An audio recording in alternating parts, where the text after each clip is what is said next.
ാണ് അവിടെ വിശ്വാസം.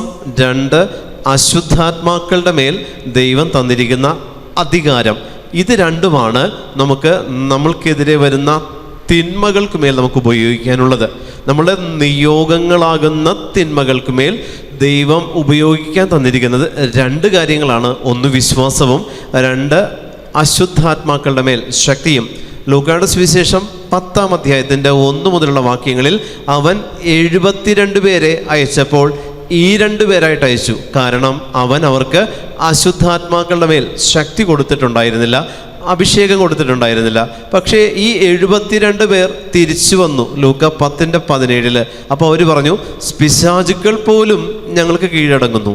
ഇതാണ് അഭിഷേകം, അല്ലെങ്കിൽ അതോറിറ്റി എന്ന് പറയുന്നത്. ഇതാണ് ദൈവം തന്നിരിക്കുന്ന അതോറിറ്റി. ഈ അതോറിറ്റി വിശ്വാസത്തിൽ നിന്നുകൊണ്ട് നിങ്ങൾ ഉപയോഗിക്കുന്ന പക്ഷം മല മാറിപ്പോകും. മലയെന്ന് പറയുന്നത് ഞാൻ പറഞ്ഞു, പ്രാർത്ഥനകളാണ് മല. ഈ മല കടുകുമണിയോളം വിശ്വാസമുണ്ടെങ്കിൽ നിങ്ങൾക്ക് കൽപ്പിച്ചാൽ മതി, മല വേണ്ട. മലയെന്ന് പറയുന്ന പ്രാർത്ഥനയുടെ തലം വേണ്ട പ്രിയപ്പെട്ടവരെ. അതിനേക്കാൾ ഉപരിയാണ്, അതിനേക്കാൾ എത്രയോ മടങ്ങ്, എത്രയോ ലക്ഷം മടങ്ങ് വലുതാണ് വിശ്വാസം. കടുകുമണിയോളം. ഈ കടുകുമണിയാണ് രക്തസ്രാവക്കാരിയിൽ ഉണ്ടായിരുന്നത്. കാരണം അവൾ മലയോളം പ്രാർത്ഥന ദൈവത്തിൻ്റെ മുമ്പിൽ സമർപ്പിച്ചില്ല. അവൾ കരഞ്ഞു നിലവിളിച്ചില്ല. അവൾ സ്ത്രീഹന്മാരോട് അഭ്യർത്ഥിച്ചില്ല, അപേക്ഷിച്ചില്ല, റെക്കമെൻഡ് ചെയ്യാൻ മധ്യസ്ഥത തേടിയതുമില്ല. അവളിലുണ്ടായിരുന്നത് കടുകുമണിയോളം വിശ്വാസമാണ്. അവിടെ പ്രാർത്ഥന എന്ന് പറയുന്ന ജനക്കൂട്ടമാകുന്ന മല മാറിപ്പോയി അവൾക്ക് മുന്നിൽ. ഇതാണ് വിശ്വാസം. നമ്മൾ വരദാന വളർച്ചയിലേക്ക് പ്രവേശിക്കണമെങ്കിൽ ഏറ്റവും പ്രഥമമായിട്ട് നമുക്കുണ്ടാകേണ്ടത് ഈ വിശ്വാസമാണ്. വരദാന വളർച്ച, അത് വരദാനം ഉള്ളവർക്കാണ് വളർച്ച. Hallelujah, hallelujah. വരദാനങ്ങൾ നിലനിൽക്കുന്നവർക്കുള്ളതാണ് വളർച്ച, അല്ലാതെ വരദാനം ലഭിക്കാനുള്ളതല്ല വളർച്ച എന്ന് പറയുന്നത്. വരദാനങ്ങൾ നിങ്ങളിലുണ്ട്. ഇത് നിങ്ങൾ ഉപയോഗിക്കുന്ന തലമാണ് ഇവിടെ നമ്മൾ ചിന്തിക്കുന്നതും, ഇവിടെ നമ്മൾ എന്താ പറയുക, നമ്മുടെ മനസ്സിലേക്ക് കൊണ്ടുവരുന്നതും. ഇവിടെ നമ്മൾ എങ്ങനെ ഉപയോഗിക്കുന്നു എന്നുള്ളതിനനുസരിച്ചാണ് നിത്യജീവിതത്തിൽ ഏത് തരത്തിൽ വരദാനങ്ങൾ നമ്മൾ ഉപയോഗിക്കുന്നു എന്നുള്ളതിനെക്കുറിച്ചാണ് നമ്മളിന്ന് ചിന്തിക്കുന്നത്. പ്രിയപ്പെട്ട ദൈവജനമേ, അതുകൊണ്ട് ഈ ധ്യാനത്തിൽ നിങ്ങൾ പ്രതീക്ഷിക്കേണ്ടത് മറ്റൊന്നുമല്ല, മറിച്ച് വരദാനങ്ങളാണ്. വരങ്ങൾ എന്ന് പറയുന്നത്, ദാനങ്ങൾ എന്ന് പറയുന്നത്. പ്രിയപ്പെട്ട ദൈവജനമേ, വിശുദ്ധ പൗലോസ് അപ്പോസ്തലൻ റോമാക്കാർക്ക് എഴുതിയ ലേഖനം 12-ാം അധ്യായം എടുക്കുക. വിശുദ്ധ പൗലോസ് അപ്പോസ്തലൻ റോമാക്കാർക്ക് എഴുതിയ ലേഖനം 12-ാം അധ്യായം, അതിൽ 1 മുതലുള്ള തിരുവചനം, 1 മുതൽ 7, 8 വരെയുള്ള തിരുവചനം ഒന്ന് വായിക്കാമോ? വിശുദ്ധ പൗലോസ് അപ്പോസ്തലൻ റോമാക്കാർക്ക് എഴുതിയ ലേഖനം 12-ാം അധ്യായം 1 മുതൽ 8 വരെയുള്ള തിരുവചനം ആരെങ്കിലും വായിക്കാമോ?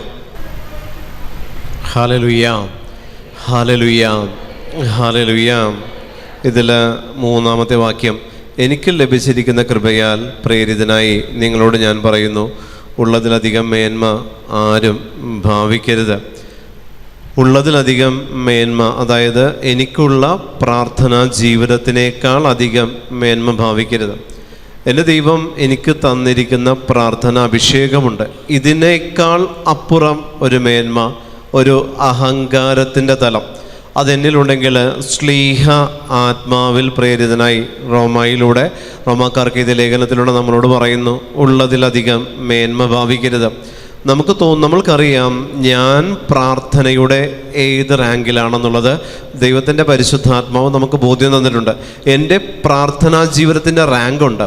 പരിശുദ്ധാത്മ അഭിഷേകത്തിനൊരു റാങ്ക് ഉണ്ടെങ്കിൽ ഞാൻ ഇതിൽ ഏത് റാങ്കിലൂടെ കടന്നു പോകുന്നു എന്നുള്ളത് എനിക്ക് വ്യക്തമായിട്ട് എന്നെക്കുറിച്ച് ബോധ്യമുണ്ടായിരിക്കെ, അതിനപ്പുറത്തേക്കൊരു മേന്മ ഭാവിക്കുന്നുണ്ടെങ്കിൽ അതിന് കാരണം ആദ്യത്തേതാണ്, 1-ാമത്തെ വാക്യമാണ്.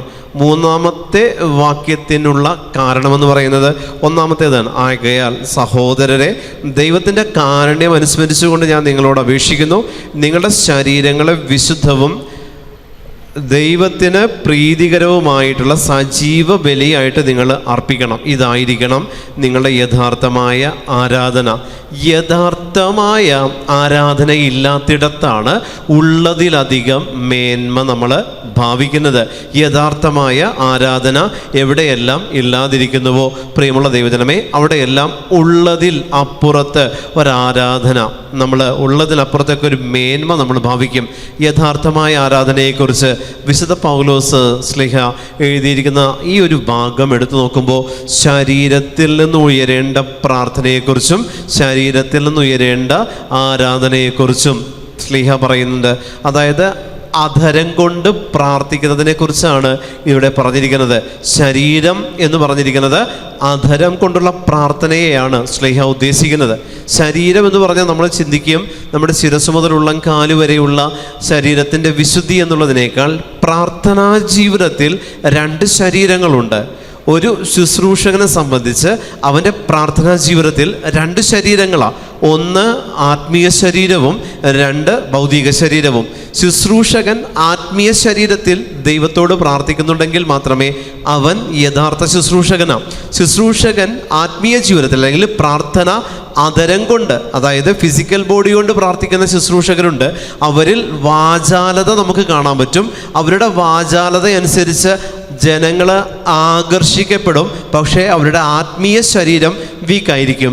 ശുശ്രൂഷകൻ്റെ ജീവിതത്തിൽ ഈ 2 ശരീരങ്ങളുടെ പ്രതിഫലനം മറ്റുള്ളവർക്ക് കണ്ടു ബോധ്യപ്പെടാൻ ദൈവം കൃപ ലഭിച്ചവർക്ക് ആ ഒരു കാഴ്ച ശക്തി കൊടുത്തിട്ടുണ്ട്.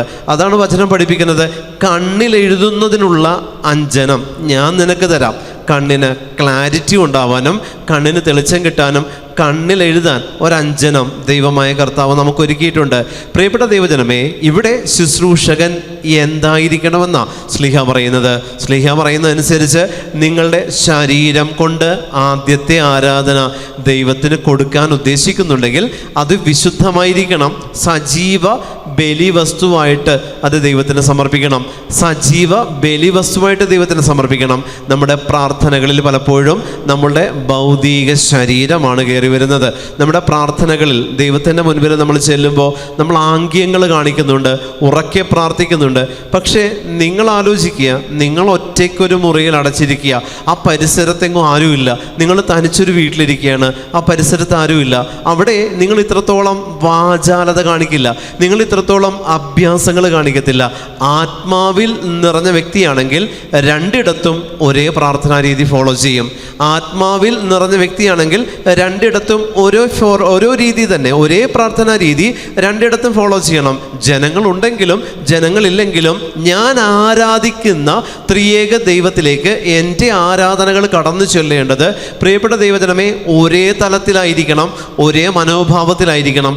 ചുറ്റുമുള്ളവർ എന്നെ ബാധിക്കരുത്, അവരുടെ നോട്ടം, അവരെന്നെ ശ്രദ്ധിക്കുന്നു, അവരെന്ത് വിചാരിക്കും എന്നുള്ളത് എൻ്റെ പ്രാർത്ഥനയിൽ എപ്പോഴെല്ലാം ഇടകലരുന്നുണ്ടോ അവിടെ ദൈവത്തിന് കിട്ടേണ്ട സജീവ ബലിവസ്തുവായി നിങ്ങളുടെ ശരീരം ലഭിക്കില്ല. കർത്താവിന് നിങ്ങളുടെ ശരീരം ദൈവത്തിന് സജീവ ബലിവസ്തുവായി ലഭിക്കില്ല. പകരം നിങ്ങളവിടെ അർപ്പിക്കുന്ന ആരാധനകളെല്ലാം ചുറ്റും നിൽക്കുന്നവരാൽ, അവരാൽ പ്രേരിതരായിട്ട് മാത്രമേ നിങ്ങൾ ആരാധനകൾ ചെല്ലുള്ളൂ. ഇത് പരിശുദ്ധ കുർബാനയിൽ ശ്രദ്ധിച്ചാൽ നമുക്ക് മനസ്സിലാകാം. പരിശുദ്ധ ബലി അർപ്പിക്കുമ്പോൾ പ്രിയപ്പെട്ടവരെ, അർപ്പിക്കപ്പെടുന്ന ബലി എല്ലായിടത്തും ഒരേ അഭിഷേകം 77 പ്രസാദപരാവസ്ഥ നമുക്ക് തരുന്നുണ്ടെങ്കിൽ ഈ ബലി അർപ്പിക്കാൻ നിൽക്കുന്ന ഞാനും നിങ്ങളും നമ്മുടെ നിൽപ്പിലും ഭാവത്തിലും പെരുമാറ്റത്തിലും ചുറ്റും നിൽക്കുന്ന വ്യക്തികളുടെ സ്വാധീനം പലപ്പോഴും ഉണ്ടാകും. ഹല്ലേലൂയ. ചുറ്റും നിൽക്കുന്ന വ്യക്തികളുടെ സ്വാധീനം അനുസരിച്ച്, ചുറ്റും നിൽക്കുന്ന വ്യക്തികളെ അനുസരിച്ച് നമ്മുടെ പ്രാർത്ഥന അഭ്യാസമായിട്ട് മാറും. ഇവിടെയാണ് ആത്മശരീരം ഹെൽപ്ലെസ് ആകുന്നത്. അതുകൊണ്ട് ദൈവത്തിന് നിങ്ങൾ സജീവ ബലിവസ്തുവായിട്ട് നിങ്ങളുടെ ശരീരം സമർപ്പിക്കണം. സജീവ ബലിവസ്തുവായി സമർപ്പിക്കണം. അവിടെ വെള്ളം ചേർക്കരുത്, അവിടെ നിങ്ങളൊരു എക്സ്ട്രാ സംഭവം ആഡ് ഓൺ ചെയ്യരുത്. നിങ്ങളുടെ ശരീരത്തിലേക്ക്, നിങ്ങളുടെ പ്രാർത്ഥനയിലേക്ക് എക്സ്ട്രാ എന്തെങ്കിലും ഇങ്ങനെ കൂട്ടിച്ചേർത്ത് കൊണ്ടുവരാനായിട്ട് തമ്പുരാൻ ഒന്നും തന്നിട്ടില്ല. പ്രാർത്ഥനകളെല്ലാം ആരാധനകളാണ്. ശരീരം എന്ന് പറയുന്നത് ആരാധന എന്നാണ് ശ്ലീഹ ഈ വചനത്തിലൂടെ നമ്മളെ പഠിപ്പിക്കുന്നത്. നമ്മുടെ ശരീരം ആരാധന വസ്തുവാണ്, ദൈവത്തിനുള്ള ആരാധന വസ്തുവാണ് നമ്മുടെ ശരീരം. എൻ്റെ ആത്മാവാണ് എൻ്റെ ശരീരത്തെ ദൈവസമക്ഷം സമർപ്പിക്കേണ്ടത്. നേരെ മറിച്ച് നമ്മൾ ചെയ്യുന്നത് അങ്ങനെയല്ല. എൻ്റെ ശരീരം തന്നെ സ്വയം സമർപ്പിക്കാനൊരു തീരുമാനം എടുക്കുകയാണ്. അത് സമർപ്പിക്കപ്പെടുകയില്ല, അത് സ്വീകരിക്കപ്പെടുകയുമില്ല. കാരണം എൻ്റെ ശരീരത്തെ സമർപ്പിക്കേണ്ടത് എൻ്റെ ആത്മശരീരമാണ്. എൻ്റെ ഭൗതിക ശരീരത്തെ ദൈവസമക്ഷം സമർപ്പിക്കേണ്ടത് എൻ്റെ ആത്മശരീരമാണ്. എൻ്റെ ആത്മശരീരം സമർപ്പിക്കാത്തിടത്ത് പ്രിയപ്പെട്ട ദൈവജനമേ, എൻ്റെ ഭൗതിക ശരീരം ജനങ്ങളാൽ പ്രേരിതമായി വാചാലത കാണിച്ചുകൊണ്ടിരിക്കും, ഭക്ത അഭ്യാസങ്ങൾ കാണിച്ചുകൊണ്ടിരിക്കും, ഞാൻ നല്ല പിള്ള ചമയാനായിട്ട് ശ്രമിച്ചുകൊണ്ടിരിക്കും. ഇതല്ല യഥാർത്ഥമായിട്ടുള്ള പ്രാർത്ഥന, ഇതല്ല ശുശ്രൂഷകൻ്റെ പ്രാർത്ഥന.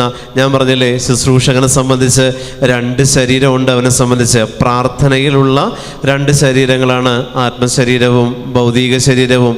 ഭൗതിക ശരീരത്തിൽ നിന്ന് ഉയരുന്ന പ്രാർത്ഥനകൾ പ്രിയപ്പെട്ട ദൈവജനമേ ദൈവത്തിൻ്റെ സന്നിധിയിലേക്ക് എത്തപ്പെടും എന്ന് നിങ്ങൾ വിചാരിക്കരുത്. ഒരു തരം അഭ്യാസമാണ്, ഭക്ത അഭ്യാസം കാണിക്കുക നമ്മൾ. അത് ദൈവത്തിൻ്റെ സന്നിധിയിൽ ആരാധനകളായിട്ട് സമർപ്പിക്കപ്പെടണമെങ്കിൽ, ദൈവം സ്വീകരിക്കണമെങ്കിൽ നമ്മൾ സമർപ്പിക്കേണ്ട രീതിയെക്കുറിച്ച് വിശുദ്ധ ശ്ലീഹ നമ്മളോട് ഇപ്രകാരം പറയുന്നു: നിങ്ങളുടെ ശരീരങ്ങളെ വിശുദ്ധവും ദൈവത്തിന് പ്രീതികരവുമായ സജീവ ബലി വസ്തുവായി സമർപ്പിക്കുവേൻ. സജീവ ബലിയായി സമർപ്പിക്കുവിൻ. ഇതായിരിക്കണം നിങ്ങളുടെ യഥാർത്ഥമായ ആരാധന. വിശുദ്ധവും ദൈവത്തിന് പ്രീതികരമായ സജീവ ബലി, ദൈവത്തിന് പ്രീതികരമായ ജീവനുള്ള ബലി, സജീവ ബലി, ജീവനുള്ള ബലിയായിട്ട് അർപ്പിക്കണം. നമ്മൾ ബലി വസ്തുവായിട്ട് അർപ്പിക്കുന്നത് ചത്ത് കിടക്കുന്നതിനെയാണ്, ജീവനുള്ളതിനെയല്ല. നമ്മൾ ബലി വസ്തുവായിട്ട് അർപ്പിക്കുന്നതെല്ലാം നമ്മുടെ മരവിച്ച ജീവനില്ലാത്ത അവസ്ഥകൾ മാത്രമാണ് നമ്മൾ ബലി വസ്തുവായിട്ട് സമർപ്പിക്കുന്നത്. ഈശോ വചനത്തിലൂടെ പറഞ്ഞത് കേട്ടിട്ടില്ലേ? ഊനമറ്റതിന് വേണം ബലി വസ്തുവായിട്ട് കൊണ്ടുവരാൻ, ചത്ത് ചീഞ്ഞതിന് ബലിപീഠത്തിൽ ആവശ്യമില്ല. സജീവ ബലി വസ്തുവായിട്ട് സമർപ്പിക്കാൻ പറ്റണം. നമ്മുടെ ജീവനുള്ള അംശങ്ങൾ വേണം ബലി വസ്തുവായിട്ട് ബലിപീഠത്തിലെത്താൻ. ജീവനുള്ള അംശങ്ങൾ എന്ന് പറയുമ്പോൾ എൻ്റെ നിരാശകളല്ല, എൻ്റെ മനമടുത്ത അവസ്ഥകളല്ല പ്രിയപ്പെട്ടവരെ. ഞാൻ ദൈവത്തിൻ്റെ സൃഷ്ടിയാണ്. ഈ ലോകത്തിൽ ഒന്നിനും എന്നെ കീഴടക്കാൻ പറ്റില്ല. ജീവനുള്ള അവസ്ഥയാണ്. ഈ അവസ്ഥ ബലിവസ്തുവായി ബലിപീഠത്തിലെത്തുന്നുണ്ടെങ്കിൽ നിങ്ങൾക്കുറപ്പിക്കാം, നിങ്ങൾ സജീവ ബലിവസ്തുവായിട്ട് ദൈവസമക്ഷം മാറ്റപ്പെട്ടു എന്നുള്ളത്. ഹല്ലേലൂയ, ഹല്ലേലൂയ, ഹല്ലേലൂയ, ഹല്ലേലൂയ. സജീവ ബലി വസ്തുവായിട്ട് ദൈവസമക്ഷം നമ്മൾ ഇതുവരെ നമ്മളെ തന്നെ സമർപ്പിച്ചിട്ടില്ല. നമ്മൾ ഭക്ത അഭ്യാസങ്ങളാണ് കാണിക്കുന്നത്. ആൾക്കാരുടെ പ്രേരണയനുസരിച്ച്, ആളിൻ്റെ സ്ട്രെങ്ത് അനുസരിച്ച് നമ്മുടെ അഭ്യാസ പ്രകടനങ്ങളിൽ മാറ്റം വരും. ഒറ്റയ്ക്ക് മുറിയിലടച്ചിട്ട് കാണിക്കുന്ന അഭ്യാസമല്ല പ്രിയപ്പെട്ടവരെ പബ്ലിക്കലി അനേകം ജനങ്ങളുടെ മുൻപിൽ നമ്മൾ കാണിക്കുന്നത്. അവിടെ നമ്മൾ എങ്ങനെയൊക്കെയോ പ്രാർത്ഥിച്ചു പോകുന്നതേ ഉള്ളൂ. അവിടെ ദൈവത്തിനെ പ്രീതിപ്പെടുത്താൻ നമ്മൾ ശ്രമിക്കത്തുമില്ല. കാരണം അവിടെ നമ്മുടെ പ്രാർത്ഥനകളിൽ 70% നമ്മളെ സ്വാധീനിക്കുന്നത് ചുറ്റുപാടുകളാണ്. അതുകൊണ്ട് തന്നെ അത് പ്രാർത്ഥനയല്ല, അത് സജീവ ബലിവസ്തുവല്ല. നമ്മുടെ പ്രാർത്ഥനകളിൽ 70% നമ്മളെ സ്വാധീനിക്കുന്ന ഘടകം ചുറ്റുപാടാണ്. ഒരു കുടുംബത്തിൽ ഒരപ്പം പ്രാർത്ഥിക്കുമ്പോൾ പോലും എൻ്റെ മകൻ ഇത് കണ്ടു പഠിക്കണം, അവിടെ പ്രാർത്ഥന നടക്കുന്നില്ല, മകനെ പഠിപ്പിക്കലാണ് നടക്കുന്നത്. കുടുംബത്തിൽ അന്യോന്യം പ്രാർത്ഥിക്കുമ്പോൾ കുടുംബ പ്രാർത്ഥനയിലും മാതാപിതാക്കളുടെ ശ്രദ്ധ മക്കളില്ല, അല്ലെങ്കിൽ മക്കൾ എന്തെടുക്കുന്നു എന്നുള്ള ശ്രദ്ധയിൽ മാതാപിതാക്കളുടെ പ്രാർത്ഥനകൾ ദൈവത്തിലേക്ക് എത്തുന്നില്ല. മക്കളെ പഠിപ്പിക്കാൻ മാതാപിതാക്കൾ പ്രാർത്ഥിക്കുന്ന പ്രാർത്ഥനയാണ്. ഇത് സജീവ ബലിവസ്തുവല്ല. അവിടെയും നമ്മുടെ ജീവിത ചുറ്റുപാടുകൾ നമ്മുടെ പ്രാർത്ഥനയെ സ്വാധീനിച്ചു എന്നുള്ളത് നമുക്ക് വ്യക്തമാണ്. നമ്മുടെ ജീവിത ചുറ്റുപാടുകൾ നമ്മുടെ പ്രാർത്ഥനയെ സ്വാധീനിക്കുന്നത് എന്തുകൊണ്ടാണ്? അവരൊന്ന് കാണട്ടെ, അവരൊന്ന് പഠിക്കട്ടെ, അവരറിയണം. ഇങ്ങനെ ഒരു വ്യക്തിയെ കാണിക്കാൻ, ഒരു വ്യക്തിയെ അറിയാൻ, ഒരു വ്യക്തിക്ക് വേണ്ടിയിട്ട് നമ്മൾ പ്രാർത്ഥിക്കുക ദൈവത്തോട്. ഇതല്ല പ്രാർത്ഥന. എൻ്റെ ആത്മാവ് ദൈവസമക്ഷം സമർപ്പിക്കപ്പെടണം. എൻ്റെ ശരീരം സജീവ ബലി വസ്തുവായി ദൈവത്തിന് സമർപ്പിക്കപ്പെടണം. നമ്മൾ ദൈവത്തിന് സമർപ്പിക്കുമ്പോൾ ശ്ലീഹ പറഞ്ഞിരിക്കുന്നത് പോലെ തന്നെ സജീവ ബലി വസ്തുവായിരിക്കണം പ്രാർത്ഥന എന്ന് പറയുന്നത്, ആരാധന എന്ന് പറയുന്നത്. ദൈവത്തിനാണ് സമർപ്പിക്കുന്നത്. ചത്ത് കിടക്കുന്നതിനെ കൊണ്ടുപോയി കർത്താവിൻ്റെ ബലിപീഠത്തിൽ വെക്കരുത് പ്രിയപ്പെട്ടവരെ.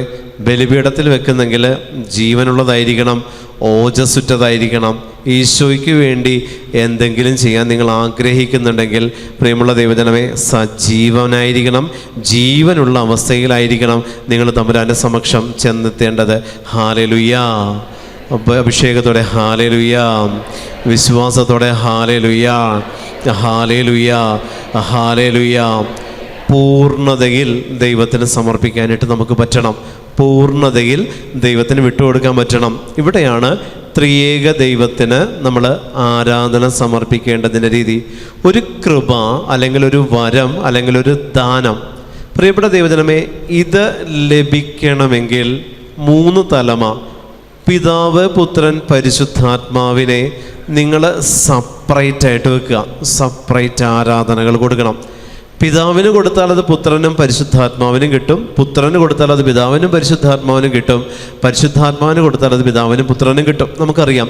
എങ്കിൽ പോലും ത്രിയേക ദൈവത്തിലേക്ക് നമ്മൾ ആരാധനകൾ സമർപ്പിക്കുമ്പോൾ പിതാവായ ദൈവത്തിൽ നിന്ന് സ്നേഹം സ്വീകരിച്ച് പുത്രനായ യേശുക്രിസ്തുവിൽ നിന്ന് പാപമോചനം കൈവരിച്ച് പരിശുദ്ധാത്മാവിൽ നിന്ന് കൃപ അല്ലെങ്കിൽ വരങ്ങൾ സ്വീകരിക്കണം. ഇതാണ് വരദാനങ്ങളുടെ വളർച്ചയുടെ അടിസ്ഥാനമെന്ന് പറയുന്നത്. വരദാനങ്ങളുടെ വളർച്ചകളുടെ അടിസ്ഥാനമെന്ന് പറയുന്നത് ഇതാണ്. സാധാരണഗതിയിൽ വരദാന വളർച്ചാ ധ്യാനങ്ങൾ മിക്കവാറും നമ്മൾ കൂടുന്നതിലെല്ലാം പരിശുദ്ധാത്മാവിനോട് മാത്രം പ്രാർത്ഥിച്ച് നമ്മൾ വരങ്ങൾക്ക് വേണ്ടി മുട്ടുകുത്തുന്നവരാണ്.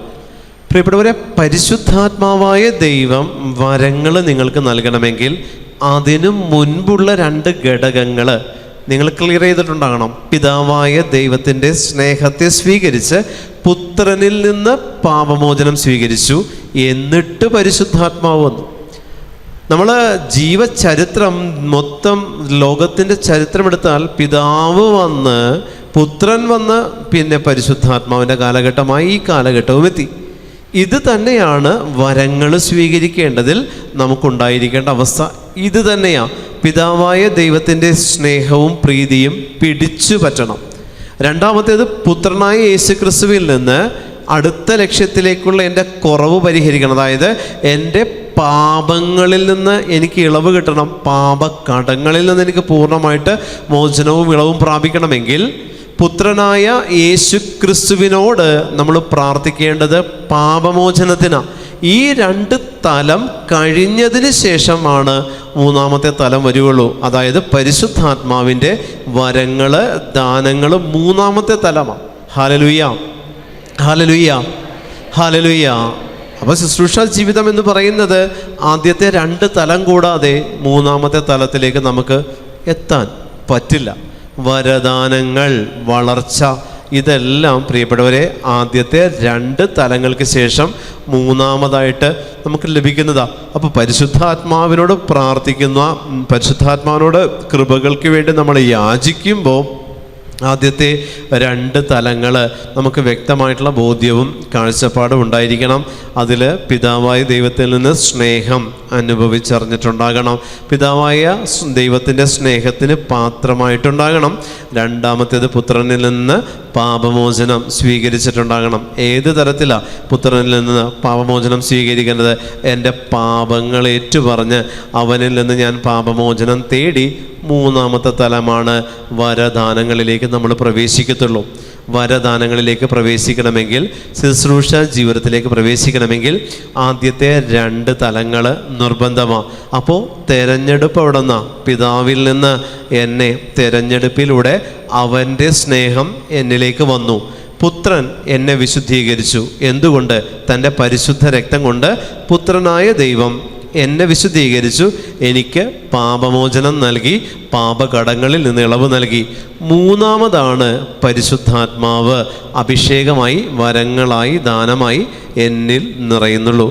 അപ്പോൾ ഈ 3 തലം അതിൻ്റെ ഓർഡർ അനുസരിച്ച് നമ്മിലേക്ക് വന്നില്ലെങ്കിൽ നമ്മൾ എന്നും, ഞാൻ ആദ്യം പറഞ്ഞതുപോലെ, പ്രാർത്ഥനക്കാരായി ജീവിക്കേണ്ടി വരും. നമ്മളെന്നും നല്ല പ്രാർത്ഥനക്കാരായിട്ട് ജീവിക്കേണ്ടി വരും. മറ്റുള്ളവരുടെ മുൻപിൽ അഭ്യാസ പ്രകടനങ്ങൾ നടത്തുന്ന പ്രാർത്ഥനക്കാരായിട്ട് നമ്മൾ ജീവിക്കേണ്ടി വരും. മറ്റുള്ളവരുടെ മുമ്പിൽ നമ്മൾ അഭ്യാസം കാണിക്കുക, ഇതല്ല പ്രാർത്ഥന, ഇതല്ല ശുശ്രൂഷ ജീവിതം എന്ന് പറയുന്നത്. അതുകൊണ്ട് വരങ്ങൾ ലഭിച്ചിട്ടില്ലെങ്കിൽ വരങ്ങൾ ലഭിക്കും. വരങ്ങൾ ലഭിക്കാത്തതിന് കാരണം പിതാവിൽ നിന്നും പുത്രനിൽ നിന്നും കിട്ടേണ്ട വിഹിതം കിട്ടാത്തത് കൊണ്ട് പരിശുദ്ധാത്മാവ് നിന്നെ കാത്തു നിർത്തിയിരിക്കുക. പിതാവിൽ നിന്നും പുത്രനിൽ നിന്നും ലഭിക്കേണ്ട വിഹിതത്തെ നമ്മൾ ചോദിച്ചു വാങ്ങണം പ്രിയപ്പെട്ടവരെ. പിതാവിൻ്റെ സ്നേഹം പിടിച്ചു പറ്റാൻ എന്നിലുള്ള തടസ്സം എന്താണെന്നുള്ളത് ആദ്യം ചിന്തിക്കുക. പിതാവിൻ്റെ സ്നേഹം എന്ന് പറയുന്നത് അവൻ്റെ കരുണ തന്നെയാണ്. ചില വ്യക്തികളിൽ ദൈവത്തിൻ്റെ കരുണ നിസ്സീമമാണ്, നമുക്കറിയാം. അളവുകളില്ലാത്തതാണ്, സീമകളില്ലാത്തതാണ് ദൈവത്തിൻ്റെ കരുണ. എന്നിട്ടും ചില വ്യക്തികളിൽ കരുണയ്ക്ക് തടസ്സമുണ്ട്. കരുണയ്ക്ക് തടസ്സം വരും. ഈ കരുണയ്ക്ക് തടസ്സം വരാൻ കാരണമായിട്ടുള്ള പാപത്തിൻ്റെ മേഖല നമ്മിലുണ്ടെങ്കിൽ പുത്രൻ വന്ന് ഈ പാപത്തെ വിശുദ്ധീകരിച്ച് തൻ്റെ പരിശുദ്ധ രക്തത്താൽ നമ്മുടെ ആത്മാവിനെ കഴുകി വിശുദ്ധി വരുത്തി പുത്രൻ നമ്മളെ ഒരുക്കിയതിന് ശേഷമാണ് പരിശുദ്ധാത്മാവ് നമ്മളെ ഏറ്റെടുക്കുകയുള്ളൂ. വരങ്ങൾ അല്ലെങ്കിൽ ദാനങ്ങൾ, ഫലങ്ങൾ അല്ലെങ്കിൽ കൃപകൾ ദൈവം പരിശുദ്ധാത്മാവിലൂടെ നമ്മളിലേക്ക് വർഷിക്കുകയുള്ളൂ. വരദാനങ്ങൾ എന്ന് പറയുമ്പോൾ ഈ 3 തലങ്ങൾ കൂടാതെ ഒരിക്കലും വരദാനം നിങ്ങളിൽ വളരില്ല. വരദാനം വളരണമെങ്കിൽ വരങ്ങൾ പുറപ്പെടുന്നത് എവിടെ നിന്നാണ്? പിതാവിൽ നിന്നാണ്. പരിശുദ്ധാത്മാവിലൂടെ നമുക്ക് നൽകപ്പെടുന്നതാണ് വരങ്ങൾ. ദൈവം സ്വർഗത്തിൽ നിന്ന് ഭൂമിയിലേക്ക് വന്ന കർത്താവായ യേശു ക്രിസ്തു ചെയ്തതെന്താണോ അത് ചെയ്യാൻ ആരെയെങ്കിലും ഭൂമിയിൽ ഏൽപ്പിക്കുന്നുണ്ടെങ്കിൽ അവർക്ക് സ്വർഗം കൊടുക്കുന്നതിൻ്റെ പേരാണ് വരങ്ങൾ. ഹല്ലേലൂയ, ഹല്ലേലൂയ. പുത്രനായ യേശു ക്രിസ്തു ലോകത്തിലേക്ക് കടന്നു വന്നു. കടന്നു വന്നതെന്താ? പിതാവിനാൽ അയക്കപ്പെട്ടു പുത്രൻ. പിതാവ് അയച്ചു പുത്രനെ, ലോകത്തിലേക്ക് അയച്ചു. അയച്ചപ്പോൾ പുത്രൻ ലോകത്തിൽ വന്ന് സകല ജനങ്ങളോടും ചെയ്തത് എന്ത് എന്നുള്ളത് നമ്മൾ എടുക്കുക. മൊത്തം ജനങ്ങളോട്, ലോകത്തിലുള്ള സകലരോടും അവൻ എന്ത് ചെയ്തു? രക്ഷയുടെ സുവിശേഷം പ്രസംഗിച്ചു. അതിനു മുമ്പ് പുത്രനെ വഴിയൊരുക്കാൻ സ്നാപകനെ അയച്ചു. സ്നാപക യോഹന്നാനെ അയച്ചു. അവൻ സ്നാനം, ജലത്താൽ അവൻ സ്നാനം നൽകി സകല ജനതകളെയും യേശുവിന് വേണ്ടിയിട്ട് ഒരുക്കി. അപ്പോൾ പിതാവ് അയച്ച പുത്രനെ സ്വീകരിക്കാൻ ജനത്തെ ഒരുക്കാൻ വന്നവനുമുണ്ട്. ഇവിടെ പരിശുദ്ധാത്മാവിൻ്റെ പ്രവർത്തനം തുടങ്ങുന്നത് എവിടെ മുതലാണ്? പരിശുദ്ധാത്മാവിൻ്റെ പ്രവർത്തനം തുടങ്ങുന്നത് കാനായിൽ മുതൽ അങ്ങോട്ടാണ്. അത്ഭുതങ്ങളെന്ന് പറയുന്ന അവസ്ഥ നമ്മൾ കാണുന്നുള്ളൂ, ജനങ്ങൾ അനുഭവിച്ചറിയുന്നുള്ളൂ. വെള്ളം വീഞ്ഞാക്കിയത് മുതലേ അത്ഭുതം അല്ലെങ്കിൽ ഇങ്ങനെ ഒരു സംഭവം എന്ന് ജനങ്ങൾ ദൈവത്തെ പറ്റി കാണുന്നുള്ളൂ. അതിനു മുൻപ് വരെ ഈ ദൈവം ആയിരിക്കുന്ന അവസ്ഥ എന്താണെന്നറിയോ? അതാണ് ഞാൻ നിങ്ങളോട് പറഞ്ഞത്, പിതാവും പുത്രനും ആയിരിക്കുന്ന അവസ്ഥ. പിതാവും പുത്രനും ആയിരിക്കുന്ന അവസ്ഥയിലേക്ക് കർത്താവായ യേശു ക്രിസ്തു പരിശുദ്ധ അമ്മയ്ക്ക് കീഴ്വഴങ്ങി 30 വർഷക്കാലം അവൻ ജനത്തെ ഒരുക്കി എന്നുള്ളതാണ്. അവൻ ജനത്തെ ഒരുക്കി 30 വർഷം പരസ്യ ജീവിതത്തിലേക്ക് പ്രവേശിക്കാതെ കർത്താവായ യേശു ക്രിസ്തു ജനത്തെ ഒരുക്കി. 3 വർഷം കൊണ്ടാണ് ബാക്കിയെല്ലാം നടക്കുന്നത്. പ്രിയപ്പെട്ടവരെ, നമ്മൾ 30 വർഷത്തെ കണക്ക് വെച്ചുകൊണ്ടിരിക്കരുത്. ഇതാണ് ഇന്നത്തെ വായനയിൽ പറയുന്നത്. എനിക്ക് ലഭിച്ചിരിക്കുന്ന കൃപയാൽ പ്രേരിതനായി നിങ്ങളോട് ഞാൻ പറയുന്നു, ഉള്ളതിലധികം മേന്മ ആരും ഭാവിക്കരുത്. ക്രിസ്തു വന്നപ്പോൾ ക്രിസ്തുവിന് എത്രയോ നേരത്തെ ഇറങ്ങാമായിരുന്നു, അത്രയേറെ ആത്മാക്കളെ നേടാമായിരുന്നു, അത്രയധികം ജനങ്ങളിലേക്ക് ഇറങ്ങിച്ചെന്നവരെയൊക്കെ കാണാമായിരുന്നു. പക്ഷേ അവൻ മറയ്ക്കപ്പെട്ടിരുന്നു 30 വർഷം. ഇതാണ് കൃപ അല്ലെങ്കിൽ വരദാനങ്ങളുടെ ഉൾസന്ദേശമെന്ന് പറയുന്നത്. 30 വർഷക്കാലം മറയ്ക്കപ്പെട്ട് കിടക്കണം. 38 വർഷക്കാലം മറയ്ക്കപ്പെട്ട് കിടക്കണം ബെത്സേദ കളക്കരയിൽ. 12 വർഷക്കാലം മറക്കപ്പെട്ട് കിടന്നു രക്തസ്രാവക്കാരി. ഇങ്ങനെ വർഷങ്ങളുടെ ഒരു ബാക്ക്ഗ്രൗണ്ട് ശുശ്രൂഷകനെ സംബന്ധിച്ചുണ്ട്, ആൽമായനെ സംബന്ധിച്ചുണ്ട്. അൽമായനെ സംബന്ധിച്ച് ഇങ്ങനെ 30, 38, 30 എന്ന് പറയുക 12 ഇങ്ങനെ കുറച്ച് കണക്കുകളുണ്ട്. ആരും അറിയപ്പെടാത്ത സഹനത്തിൻ്റെ മറഞ്ഞിരിക്കലിൻ്റെ ഒരു കണക്കലുണ്ട്. ഈ കണക്ക് കഴിഞ്ഞ് കണക്ക് പൂർത്തിയായി കഴിയുമ്പോൾ ദൈവം ചുരുങ്ങിയ കാലഘട്ടത്തിലേക്കാണ് ശുശ്രൂഷ നമുക്ക് തരുന്നത്. ചുരുങ്ങിയ കാലഘട്ടം. ക്രിസ്തുവിനും പിതാവായ ദൈവം ശുശ്രൂഷ കൊടുത്തത് ചുരുങ്ങിയ കാലഘട്ടത്തേക്കാണ്, 3 വർഷം. ഈ 3 വർഷം കൊണ്ട് അവൻ സകലതും സാധ്യമാക്കി ജനത്തെ രക്ഷിച്ചു. സകലതും സാധ്യമാക്കി. 30 വർഷക്കാലത്തെ ഒരുക്കവും 3 വർഷക്കാലത്തെ ശുശ്രൂഷ ജീവിതവും. ഇതാണ് വരദാനങ്ങളിൽ ഏറ്റവും പ്രധാനപ്പെട്ടത്. നിങ്ങൾ ചെയ്യുന്ന ശുശ്രൂഷയ്ക്ക് 30 വർഷത്തെ അടിത്തറയുണ്ടാകണം. ഹല്ലേലൂയ, ഹല്ലേലൂയ, ഹല്ലേലൂയ. ശുശ്രൂഷകനെ സംബന്ധിച്ച് അവൻ ചെയ്യുന്ന ശുശ്രൂഷയ്ക്ക് 30 വർഷത്തെ സാധാരണ ജീവിതത്തിൻ്റെ അടിത്തറ ഉണ്ടാവണം. അൽമായനെ സംബന്ധിച്ച് ക്രിസ്തു അങ്ങനെ തന്നെയാണ് ചെയ്തത്. ക്രിസ്തു യേശുക്രിസ്തുവായി മാറിയതിന് ശേഷം 30 വർഷക്കാലം യേശുക്രിസ്തു സാധാരണ ജീവിതത്തിൽ നിന്നാണ് കർത്താവ് തുടങ്ങുന്നത്. 30 വർഷം. ഇത് തന്നെയാണ് ഒരൽമായനെ സംബന്ധിച്ച് അവൻ്റെ വിളി. ഒന്നും അറിയുന്നില്ല, ജനിച്ച് തന്നിഷ്ടം പോലെ നടന്ന് ഏതെങ്കിലുമൊക്കെ ജോലി എന്തെങ്കിലുമൊക്കെ പഠിച്ച് നല്ല നിലയിലേക്ക് നല്ല ഡിഗ്രിയൊക്കെ സമ്പാദിച്ച് ഒരു ജോലിയിലേക്കൊക്കെ പ്രവേശിച്ച് ഇവിടെയൊന്നും ശുശ്രൂഷ എന്ന് പറയുന്നത് അൽമായനെ സംബന്ധിച്ചില്ല. എല്ലാം കഴിഞ്ഞ് ഇങ്ങനെ റൂട്ട് ഓടിക്കൊണ്ടിരിക്കുക. പെട്ടെന്നാണ് പരസ്യ ജീവിതം എന്ന് പറയുന്ന ശുശ്രൂഷ ജീവിതത്തിലേക്ക് നമ്മൾ പ്രവേശിക്കുന്നത്. ഈ ശുശ്രൂഷ ജീവിതത്തിലേക്ക് പ്രവേശിക്കുമ്പോൾ നമ്മൾ ചിന്തിക്കും, നല്ല ചെറുപ്പത്തിൽ ഒന്ന് കിട്ടിയിരുന്നെങ്കിൽ എന്തൊക്കെ കാണിക്കായിരുന്നു. ഈശോ ഒന്നും കാണിച്ചില്ല. നല്ല ചെറുപ്പത്തിൽ അവൻ്റെ സമയത്തിൻ്റെ പൂർത്തീകരണത്തിൽ മാത്രമേ ഇറങ്ങിയിട്ടുള്ളൂ. ഈശോയ്ക്ക് നേരത്തെ ഇറങ്ങി എത്രയോ ലക്ഷം പേരെ മാമോദീസ എന്താ പറയുക കർത്താവിലേക്ക് അല്ലെങ്കിൽ ദൈവരാജ്യത്തിലേക്ക് കൊണ്ടുവരായിരുന്നു. പ്രിയപ്പെട്ടവരെ, സമയമുണ്ട്. അതുകൊണ്ടാണ് ഉള്ളതിലധികം മേന്മ പറയരുത്. ഞാൻ ഇത്രയും നാളായി ഇങ്ങനെ ആണ് അങ്ങനെയാണ് എന്നും പറയരുത്. എൻ്റെ പ്രാർത്ഥനയിൽ ഇത്ര തലമുണ്ട് എന്നും പറയരുത്. വരദാനങ്ങൾ വളരണമെങ്കിൽ നിങ്ങളുടെ എളിമയുടെ അവസ്ഥയിലെ വരദാനങ്ങൾ വളരുകയുള്ളൂ. ഹല്ലേലൂയ. ക്രിസ്തുവിനെ സംബന്ധിച്ച് അവൻ്റെ എളിമയുടെ അവസ്ഥയാണ് അവൻ്റെ 30 വർഷക്കാലം സൃഷ്ടികൾക്ക് കീഴ്വഴങ്ങുക എന്നുള്ളതാണ്. അപ്പോൾ നിങ്ങളുടെ ജീവിത സാഹചര്യത്തിൽ ദൈവമായ കർത്താവ് നിങ്ങളെ കൊണ്ടുപോയ വഴികൾ നിങ്ങളൊന്ന് ആലോചിച്ച് നോക്കിയേ. കർത്താവ് നിങ്ങളെ വഴി തിരിച്ചു വിട്ടില്ല. കറക്റ്റ് റൂട്ടിലൂടെ ഈശോ പോയത്. കറക്റ്റ് റൂട്ടിലൂടെ കർത്താവ് നമ്മളെ നയിക്കുന്നതും. എന്തുകൊണ്ട് പ്രിയപ്പെട്ട ദൈവജനമേ നമുക്ക് കുറേ കൂടെ നേരത്തെ ഈശോയെ അറിയാൻ പറ്റിയില്ല? അതിൻ്റെ സമയത്തിൻ്റെ പൂർത്തീകരണം അവൻ നിശ്ചയിച്ചു വെച്ചിട്ടുണ്ട്. ആ സമയത്തിൻ്റെ പൂർത്തീകരണം വരെ നിൻ്റെ സഹനത്തിൻ്റെ പൂർത്തീകരണം ആകേണ്ടതുണ്ട്. ഞാൻ എപ്പോഴും പറയുന്നതാണ്, പരിശുദ്ധാത്മാവിൻ്റെ അഭിഷേകം സ്വീകരിക്കണമെങ്കിൽ സഹനത്തിൻ്റെ അഭിഷേകം സ്വീകരിച്ചവർക്കേ പറ്റൂ. സഹനത്തിൻ്റെ അഭിഷേകം സ്വീകരിച്ചവർക്കേ പരിശുദ്ധാത്മാവിൻ്റെ അഭിഷേകവും സ്വീകരിക്കാനായിട്ട് പറ്റുകയുള്ളൂ. Hallelujah, hallelujah. ക്രിസ്തുവിൻ്റെ രൂപാന്തരീകരണവും യേശുക്രിസ്തുവിൻ്റെ സ്നാനവും നിങ്ങളെടുത്ത് നോക്കുക. യേശുക്രിസ്തുവിൻ്റെ രൂപാന്തരീകരണ സമയത്ത് കേട്ട സ്വരം എന്താ? ഇവനെൻ്റെ പ്രിയപുത്രൻ. യേശുവിൻ്റെ സ്നാന സമയത്ത് കേട്ടത് എന്താ കേട്ടത്? ഇവൻ എൻ്റെ പ്രിയപുത്രൻ. പ്രിയപ്പെട്ട ദൈവജനമേ, 2 ഘട്ടങ്ങളിൽ പിതാവിൽ നിന്ന് സ്വരം ഭൂമിയിലേക്ക് പതിച്ചു.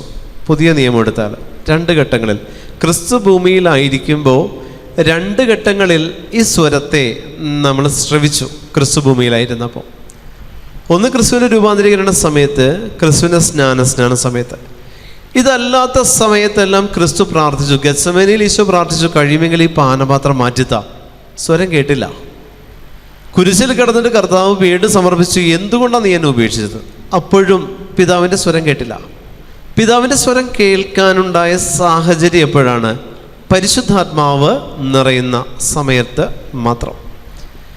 പരിശുദ്ധാത്മാവും പുത്രനും ഒരുമിച്ചായിരിക്കുന്ന സമയത്ത്, പരിശുദ്ധാത്മാവ് പ്രാവിൻ്റെ രൂപത്തിൽ വന്ന സമയത്ത്, വലിയൊരു പ്രകാശമായിട്ട് ഒരലക്കുകാരനും വെളുപ്പിക്കാൻ പറ്റാത്ത രീതിയിൽ പരിശുദ്ധാത്മാഭിഷേകം അല്ലെങ്കിൽ പരിശുദ്ധാത്മ നിറവിൽ ദൈവാത്മാവിൽ ഇങ്ങനെ ഈശോ ജ്വലിച്ച് നിൽക്കുമ്പോൾ പിതാവിൻ്റെ സ്വരം കേൾക്കുക. ബാക്കി ഉയർപ്പിക്കുന്ന സമയത്തും ലാസറിനെ ഉയർപ്പിച്ചപ്പോഴും മറ്റ് വലിയ അത്ഭുതങ്ങളെല്ലാം ക്രിസ്തു ചെയ്തപ്പോഴൊന്നും പിതാവിൻ്റെ സ്വരം ശ്രവിക്കുന്നില്ല. ഇതിൽ നിന്ന് നമ്മൾ സ്വീകരിക്കേണ്ടത്, നമ്മൾ അറിയേണ്ടത്, പിതാവും പുത്രനും പരിശുദ്ധാത്മാവും ഒന്നു ചേരുന്നിടത്ത് ആ വ്യക്തിയിൽ വരങ്ങൾ ഉജ്ജ്വലിക്കും. അപ്പോൾ പിതാവിൻ്റെയും പുത്രൻ്റെയും പരിശുദ്ധാത്മാവിൻ്റെയും നാമത്തിൽ വേണം വരങ്ങളെ സ്വീകരിക്കാൻ. ഹല്ലേലൂയ, ഹല്ലേലൂയ. അപ്പോൾ പിതാവും പുത്രനും പരിശുദ്ധാത്മാവും എന്ന് പറയുന്ന തലത്തിലേക്ക് വരണമെങ്കിൽ പിതാവിൻ്റെ സ്നേഹത്തിൽ പുത്രൻ്റെ പാപമോചനം സ്വീകരിച്ച് പരിശുദ്ധാത്മാവിൽ നിന്ന് അഭിഷേകം ഉൾക്കൊള്ളണം. ഹല്ലേലൂയ. അതിനുണ്ടാകേണ്ടതാണ് നിൻ്റെ വിശ്വാസം നിന്നെ രക്ഷിക്കട്ടെ എന്ന ക്രിസ്തുവിൻ്റെ പ്രാർത്ഥന. ഇത് ക്രിസ്തുവിൻ്റെ പ്രാർത്ഥനയാണ്, ക്രിസ്തു പഠിപ്പിച്ച പ്രാർത്ഥനയാണ്. നിന്നെ രക്ഷിക്കാൻ കഴിവുള്ള ഒരു ഘടകം നിൻ്റെ ഉള്ളിലുണ്ടെങ്കിൽ ആ ഘടകത്തിൻ്റെ പേരാണ് വിശ്വാസം. വിശ്വസിക്കുക എന്ന് പറഞ്ഞാൽ ക്രിസ്തുവിൽ വസിക്കുക, ആ ക്രിസ്തുവിൽ ആയിരിക്കുക എന്നർത്ഥം. അപ്പോൾ എനിക്ക് വിശ്വാസമുണ്ട് എന്ന് പറയുന്നതിനേക്കാൾ എന്നിൽ വിശ്വാസമുണ്ട് എന്ന് വേണം നിങ്ങൾ പറയാൻ. എനിക്ക് വിശ്വാസമുണ്ടെന്ന് പറഞ്ഞാൽ എനിക്കുള്ളത് എപ്പോൾ വേണമെങ്കിലും പോകാം. എന്നിലുണ്ടെന്ന് പറഞ്ഞാൽ അതാരും എടുത്തു മാറ്റാനോ നഷ്ടപ്പെടുത്താനോ പറ്റാത്തതാണ്. എനിക്ക് വിശ്വാസമുണ്ട് എന്ന് പറഞ്ഞാൽ എൻ്റെ കയ്യിൽ ഈ വാച്ചുണ്ട് എന്ന് പറയുന്നത് പോലെയാണ്. ഇതിനൊരു ടൈം ലിമിറ്റുണ്ട്. എനിക്കുള്ളതിനെല്ലാത്തിനും ഒരു ടൈം ലിമിറ്റുണ്ട്, അതിനപ്പുറത്തേക്ക് പോവില്ല. എൻ്റെ ഭവനം, എൻ്റെ ബന്ധങ്ങൾ, എനിക്കുള്ള സമ്പത്ത്, എൻ്റെ വാഹനം എല്ലാം എനിക്കുള്ളതാണ്. ഇതിനെല്ലാത്തിനും ഒരു ടൈം ലിമിറ്റുണ്ട്. പക്ഷേ എന്നിലുള്ളതിന് ടൈം ലിമിറ്റില്ല. അത് അനശ്വരമായ പ്രത്യാശയിലേക്ക് പ്രവേശിക്കേണ്ടതാണ്. വിശ്വാസം എന്ന് പറയേണ്ടതും എന്ന് നിങ്ങൾ പ്രഖ്യാപിക്കേണ്ടതും അപ്രകാരമായിരിക്കണം. എനിക്ക് വിശ്വാസമുണ്ടെന്ന് പറയുന്നതല്ല ശരി, എന്നിൽ വിശ്വാസമുണ്ടെന്ന് പറയുന്നതാണ് ശരി. ഞാൻ പറഞ്ഞില്ലേ, വിശ്വാസം ക്രിസ്തു തന്നെയാണ്. അത് നിൻ്റെ കയ്യിലല്ല ക്രിസ്തു ഇരിക്കുന്നത്, നിന്നിൽ വസിക്കുന്നവനാണ് ക്രിസ്തു. അപ്പോൾ നിങ്ങൾ വിശ്വാസം എന്ന് പറയുന്നത്, ഈശോ പറഞ്ഞു വിശ്വസിക്കുന്നവർക്ക് എല്ലാം സാധ്യമാണ്. വിശ്വസിക്കുന്നവരോടുകൂടെ ഈ അടയാളങ്ങൾ കാണപ്പെടും. വിശ്വസിച്ചാൽ നീ ദൈവമഹത്വം ദർശിക്കും. വിശ്വസിച്ചു, ദൈവമഹത്വം ദർശിക്കാൻ കർത്താവ് 3 പേർക്ക് അനുവാദം കൊടുത്തു. Hallelujah, hallelujah. ആ 3 പേരെ തന്നെ കർത്താവായ ദൈവം, ഈ ദൈവമഹത്വം ദർശിച്ച 3 പേരെ തന്നെ യേശു ഗെത്സമേനിയിലേക്ക് പോയപ്പോൾ കൊണ്ടുപോയി. നിങ്ങൾ ചിന്തിച്ചേ, ഗെത്സമേനിയിലേക്ക് ക്രിസ്തു പോയപ്പോൾ കൊണ്ടുപോയത് ഈ ദൈവമഹത്വം ദർശിച്ച 3 പേരെ തന്നെയാണ്. മറ്റാർക്കും കാണാൻ പറ്റാത്തത്, മറ്റാർക്കും കേൾക്കാൻ പറ്റാത്തത്, മറ്റാർക്കും ഉൾക്കൊള്ളാൻ പറ്റാത്ത സഹനത്തിൻ്റെ മഹത്വം. അതാണ് പ്രിയപ്പെട്ടവരെ തെരഞ്ഞെടുപ്പ് എന്ന് പറയുന്നത്. ഈ തെരഞ്ഞെടുപ്പുള്ളവൻ്റെ പേരാണ് ശുശ്രൂഷകൻ. ഈ തെരഞ്ഞെടുപ്പുള്ളവനാണ് വരദാനം ആവശ്യമുള്ളവൻ, വരദാനത്തിൽ വളരേണ്ടവൻ. Hallelujah, hallelujah. ഒന്നും മനസ്സിലായിട്ടെന്നുള്ളത് നിങ്ങളുടെ മുഖം കാണുമ്പോൾ എനിക്ക് മനസ്സിലാകുന്നുണ്ട്. ഒന്നും മനസ്സിലാകുന്നില്ല എന്നുള്ളത് നിങ്ങളുടെ മുഖം കാണുമ്പോൾ എനിക്ക് മനസ്സിലാകുന്നുണ്ട്. കുറേ പേര് നല്ല ഉറക്കമാണ്. ഹല്ലേലൂയ. പിന്നെ ട്രെയിൻ യാത്രയൊക്കെ കഴിഞ്ഞ് വിട്ടുപിടിച്ച് വരികയല്ലേ, അതാണ് പിന്നെ ഞാനും അങ്ങോട്ട് വിട്ടുപിടിക്കാം. നിങ്ങളുടെ മുഖം കാണുമ്പോൾ ഒന്നും മനസ്സിലാകുന്നില്ല, അത് ക്ലിയറാണ്. നിങ്ങളുടെ മുഖം നിന്നത് വായിച്ചെടുക്കാം.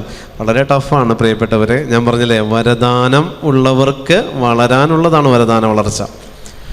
ഇവിടെ നിന്ന് വരദാനവും കിട്ടി വളർച്ചയും കിട്ടി പോകുന്നതല്ല വരദാന വളർച്ച. ധ്യാനം ഉണ്ടോ അത് വളരും. അതാണ് വരദാന വളർച്ച ധ്യാനം ഒന്ന് ഉദ്ദേശിക്കുന്നത്.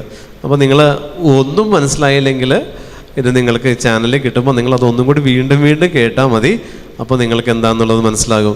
ഞാൻ പറഞ്ഞില്ലേ, യേശുക്രിസ്തുവിലുള്ള ജീവാത്മാവിൻ്റെ നിയമമാണ് ഇത് നമുക്ക് തരുന്നത്. എന്ത്? വരദാനം. വരം എന്ന് പറയുന്നത് എന്താണ്?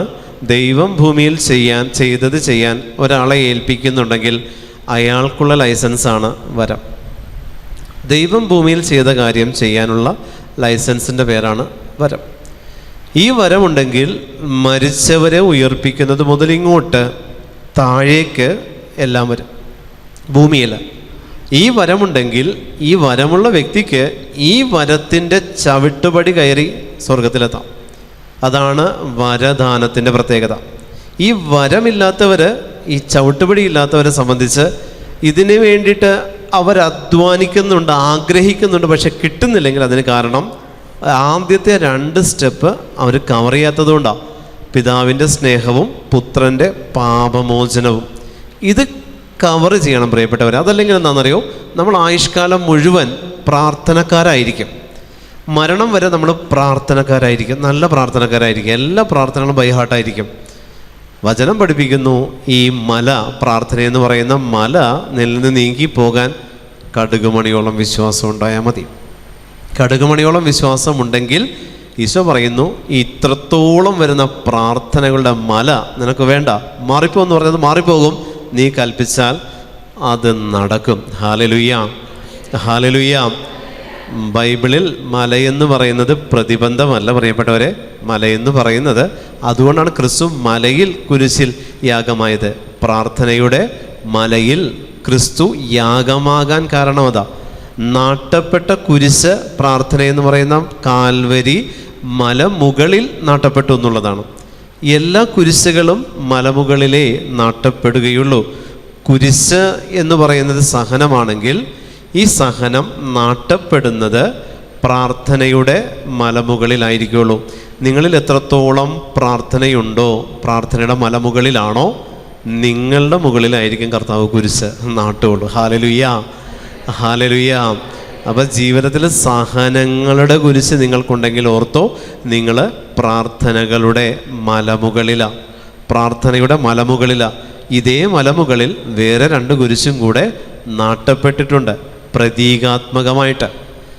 അതും കൂടെ നമ്മൾ ചിന്തിക്കണം. അതാണ് വിശുദ്ധയുടെ ഇടങ്ങളിലിരിക്കുന്ന തിന്മയുടെ ദുരാത്മാക്കളെന്ന് നമുക്ക് വിളിക്കാൻ പറ്റുന്നത്.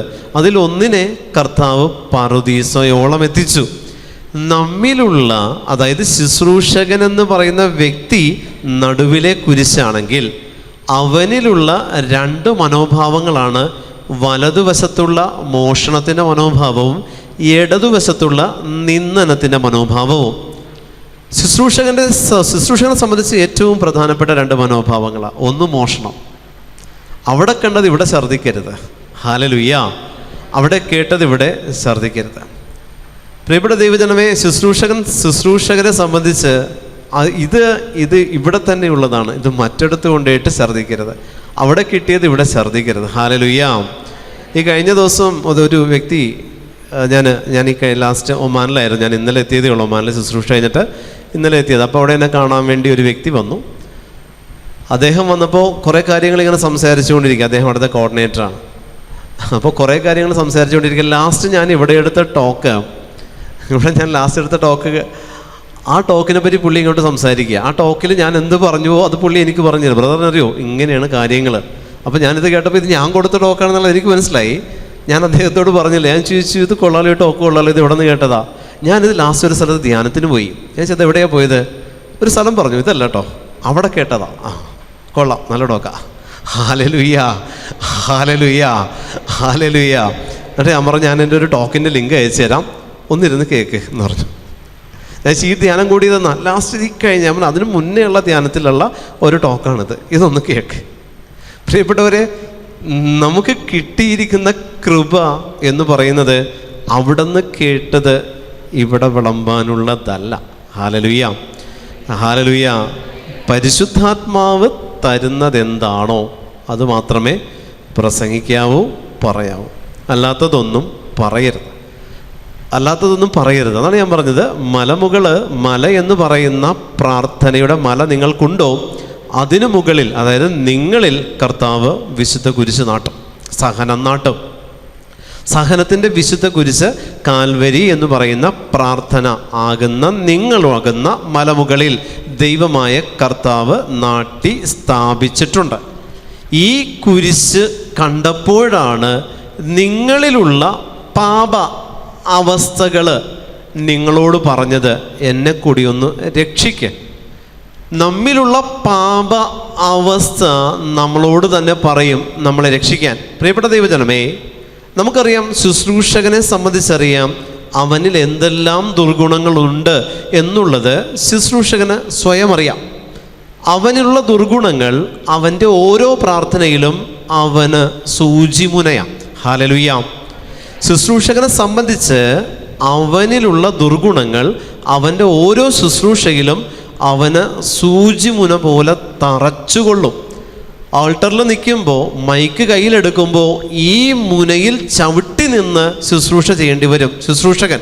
ഇത് തന്നെയാണ് വിശുദ്ധ പൗലോസ് ശ്ലീഹായ്ക്കുണ്ടായിരുന്ന മുള്ളെന്ന് പറയുന്നത്. നമ്മൾ അഹങ്കരിക്കാൻ ഒന്നുമില്ല എന്ന് തമ്പുരാൻ നമ്മളെ പഠിപ്പിക്കുന്ന മുള്ള് ഉണ്ട്. അതാണ് ക്രിസ്തുവിൻ്റെ കാൽവരി മലമുകളിൽ അവൻ്റെ കുരിശിന് വലത്തുവശത്തുള്ള കുരിശ്. പ്രിയപ്പെട്ട ദൈവജനമേ, പ്രാർത്ഥന നിങ്ങളിൽ അത്രത്തോളം ഉണ്ടായിരിക്കെയാണ്, കാൽവരി മലമുകൾ വരെയുള്ള പ്രാർത്ഥന ഉണ്ടായിരിക്കെയാണ് ഈ പ്രാർത്ഥനയുടെ മുകളിൽ വ്യാജ കുരിശുകൾ സ്ഥാപിക്കപ്പെട്ടത്. ഇത് തന്നെയാണ് നമ്മളിലുണ്ട് പ്രിയപ്പെട്ടവരെ. നമ്മൾ ശുശ്രൂഷകനെ സംബന്ധിച്ച്, ശുശ്രൂഷയിൽ നിൽക്കുന്നവരെ സംബന്ധിച്ച് അവരുടെ പാപങ്ങളെ അവർ വിശുദ്ധീകരിച്ചു കൊണ്ടു നടക്കാൻ ശ്രമിക്കും. Hallelujah, hallelujah. ശുശ്രൂഷകന്റെ മനോഭാവം ഇതാ, അവരുടെ പാപങ്ങൾക്ക് ഒരു ഡിവൈൻ ഫോം കൊടുക്കും. പല ശുശ്രൂഷകരും വന്ന് പറഞ്ഞതും പല ശുശ്രൂഷകർക്കും കൊടുത്ത ക്ലാസ്സുകളിലും പല ശുശ്രൂഷകരും ധ്യാനിപ്പിച്ചതിൽ നിന്നും മനസ്സിലാക്കാൻ പറ്റിയൊരു തത്വമാണത്. അതായത് അവരുടെ പാപങ്ങൾക്ക് അവരൊരു ഡിവൈൻ ഫോം കൊടുക്കും. ഈ പാപം വിശുദ്ധ പാപമാണ്. ആ പാപത്തിനൊരു വിശുദ്ധി കൊടുക്കും. ഭംഗിയുള്ള പാപമാക്കി പാപത്തെ മാറ്റും ശുശ്രൂഷകനെ സംബന്ധിച്ച്. പ്രിയപ്പെട്ടവരെ, വരങ്ങൾ ഉപയോഗിക്കുമ്പോൾ വരങ്ങൾ വിളമ്പുന്നത്, ഞാൻ പറഞ്ഞില്ലേ, പിതാവിൻ്റെ സ്നേഹം അനുഭവിച്ച് പുത്രനിൽ നിന്ന് പാപമോചനം സ്വീകരിച്ചവർക്ക് പരിശുദ്ധാത്മാവ് കൊടുക്കുന്നതാണ് വരം. പിതാവിൽ നിന്ന് സ്നേഹം സ്വീകരിച്ച് പുത്രനിൽ നിന്ന് പാപമോചനം സ്വീകരിച്ച് ഉള്ളവർക്ക് പരിശുദ്ധാത്മാവ് കൊടുക്കുന്നതിൻ്റെ പേരാണ് വരം, വരദാനം എന്ന് പറയുന്നത്. വരം തന്നെ ദാനമാണ്. ഹല്ലേലൂയ. പരിശുദ്ധാത്മാവിൻ്റെ വരദാന ഫലങ്ങളിൽ 2 പരിശുദ്ധാത്മാവിൻ്റെ ദാനങ്ങളാണ്. വരങ്ങളും ഫലങ്ങളും പരിശുദ്ധാത്മാവിൻ്റെ ദാനങ്ങൾ തന്നെയാണ്. ഹല്ലേലൂയ. പിതാവായ ദൈവം പരിശുദ്ധാത്മാവായ ദൈവത്തിലൂടെ മനുഷ്യന് ദാനമായി നൽകിയതാണ് വരങ്ങളും ഫലങ്ങളും. കാരണമെന്ന് പറയുന്നത്, നമ്മിലുള്ള വരങ്ങൾ നമ്മളെ ദൈവത്തിൻ്റെ പ്രവൃത്തി ചെയ്യാൻ പര്യാപ്തനാക്കുകയാണ് ചെയ്യുന്നത്. അപ്പോൾ ശുശ്രൂഷ ജീവിതത്തിലേക്ക് പ്രവേശിക്കുന്നവരും ശുശ്രൂഷ ജീവിതത്തിൽ തുടരുന്നവരും ആയിരിക്കുന്നവരും വരങ്ങൾ ഉപയോഗിക്കുന്നവരും ഉപയോഗിക്കാനുള്ളവരുമായിരിക്കെ അവരെ തന്നെ ഒരുക്കണം. ഞാൻ പറഞ്ഞില്ലേ, ശുശ്രൂഷകനെ സംബന്ധിച്ച് ഒരു മുള്ളുണ്ടാകും എപ്പോഴും. നമ്മിലുള്ള കുറവുകൾ നമ്മളുടെ ശുശ്രൂഷ ജീവിതത്തിൽ നമുക്കെപ്പോഴും ഒരു നീറ്റൽ തന്നുകൊണ്ടിരിക്കും. നീ ഇങ്ങനെയാണ്. ഒരു പ്രാർത്ഥന പ്രാർത്ഥിക്കുമ്പോഴും നമ്മുടെ ഉള്ളിലൊരു നീറ്റൽ തന്നുകൊണ്ടിരിക്കും. നീ ഇതല്ലേ, ഞാനിതാണ്, എൻ്റെ അവസ്ഥ ഇതാണല്ലോ ദൈവമേ, എന്നിട്ടാണല്ലോ നിന്നോട് ഞാൻ പ്രാർത്ഥിക്കുന്നത്, എന്നിട്ടാണല്ലോ ഞാൻ ഈ ശുശ്രൂഷ ചെയ്യുന്നത്. ഇങ്ങനെ ഒരു നീറ്റലിനുള്ള ഒരു ഘടകം നമ്മുടെ ഉള്ളിലുണ്ടാകും പ്രിയപ്പെട്ടവരെ. അത് നീ അഹങ്കരിക്കാതിരിക്കാൻ കർത്താവ് നിനക്ക് വെച്ച് തന്നിരിക്കുന്നതാ. എടുത്തു മാറ്റപ്പെടുകയില്ല. അവസാനം വരെ അതിനോട് മല്ലിട്ട് ഇവിടെ നീ ദൈവത്തെ മഹത്വപ്പെടുത്തേണ്ടി വരും.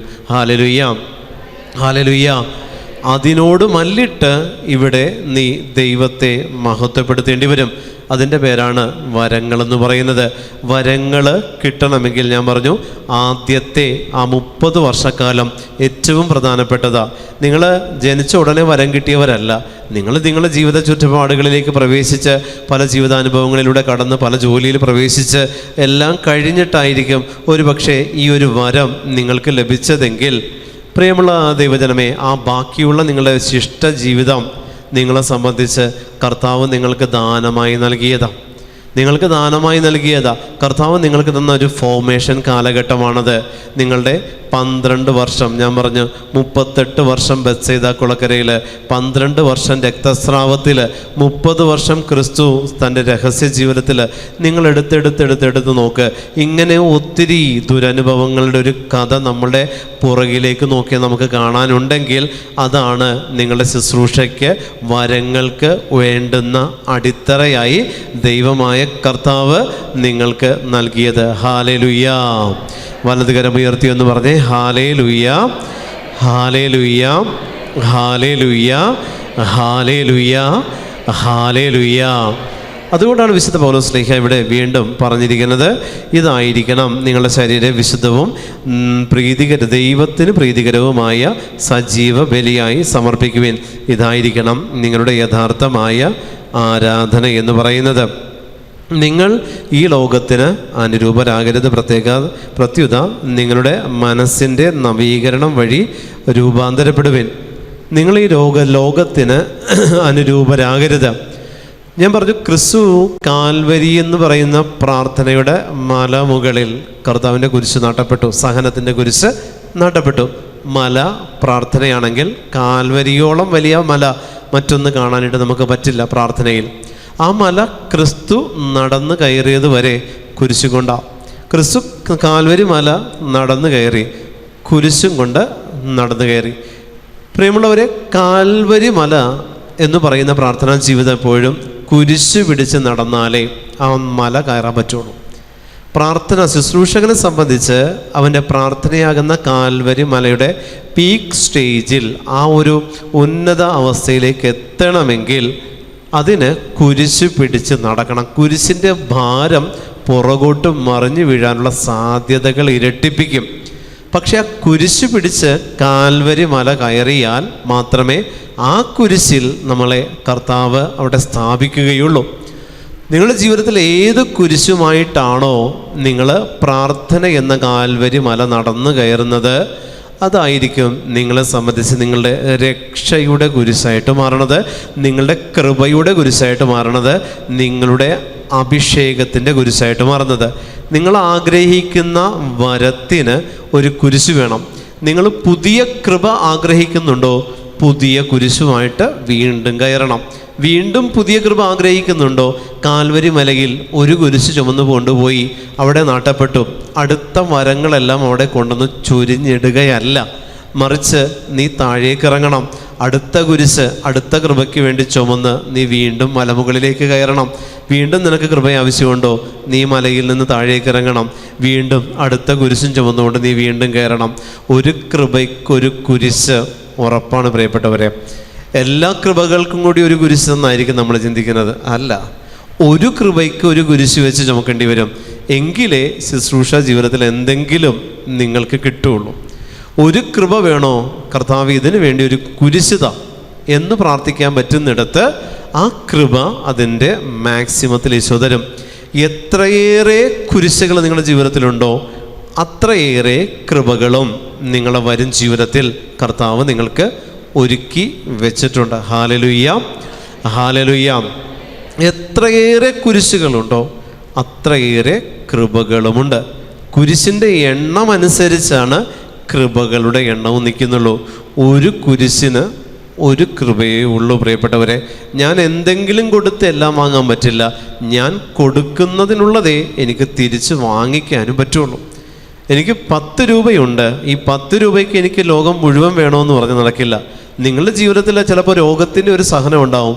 ഈ രോഗത്തിൻ്റെ സഹനം കൊണ്ട് കർത്താവ് എനിക്ക് ആ കൃപ വേണം, ഈ കൃപ വേണം, മറ്റേ കൃപ വേണമെന്ന് പറഞ്ഞാൽ നടക്കില്ല. അതിനുവേണ്ടി കർത്താവ് അടുത്ത സഹനം താ, അടുത്തത് താ, അടുത്തത് താ. എത്രത്തോളം സഹനങ്ങൾ നിങ്ങളിലുണ്ടോ, 1 by 1 ആയിട്ട് വരുന്നുണ്ടോ, അതിനു പുറകെ 1 by 1 ആയിട്ട് കൃപകളും നിങ്ങളെ തേടി എത്തും. ഒരു സഹനത്തിന് ഒരു കൃപ ഉറപ്പായിട്ടും കിട്ടും. സഹനത്തിൽ പിറുപിറുക്കരുത്, സഹനത്തിൽ പിറുപിറുക്കരുത്. ക്രിസ്തു മലമുകളിലെത്തിയപ്പോഴാണ് നമ്മൾ 2 കള്ളന്മാരെ പരിചയപ്പെട്ടത്. Hallelujah, hallelujah. അതിനു മുമ്പ് വരെ നമ്മൾ കള്ളന്മാരെ പരിചയപ്പെട്ടില്ല. പ്രാർത്ഥനയുടെ ടോപ്പ് ലെവലിൽ എത്തുമ്പോഴേ കള്ളത്തരം പഠിക്കുകയുള്ളൂ. പ്രാർത്ഥനയുടെ ഉന്നത ശ്രേണിയിലെത്തുമ്പോൾ ചില കള്ളത്തരങ്ങൾ പഠിക്കും.